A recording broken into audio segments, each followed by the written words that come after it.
Hello everyone, তোমরা কেমন আছো? দেখো, আজকে আমি বিরিয়ানি বানাবো। কিভাবে বানাবো সেটাই তোমাদেরকে দেখাবো।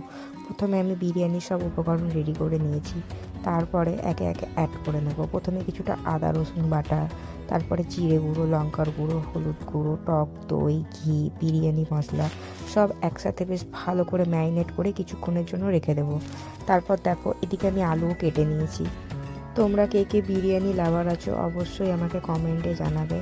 এদিকে দেখো, আমি কড়াই বসিয়ে দিয়েছি। পেঁয়াজগুলোকে ভালো করে ভেজে নেব বেরেস্তা করার জন্য। আর এদিকে দেখো, আমি হাঁড়িতে চালও দিয়ে দিয়েছি ভাত করার জন্য।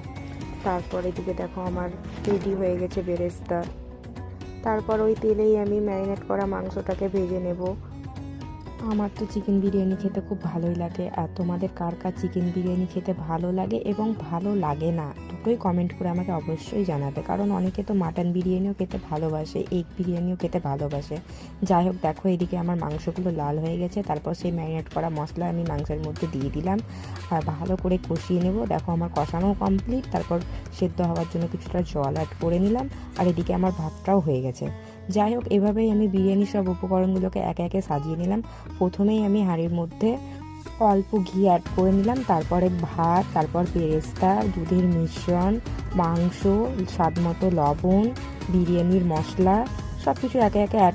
আর এইভাবেই আমার বিরিয়ানি বানানো কমপ্লিট হয়ে গেল। তোমরাই দেখে নাও কেমন হয়েছে। খেতে তো খুব সুন্দর হয়েছিল।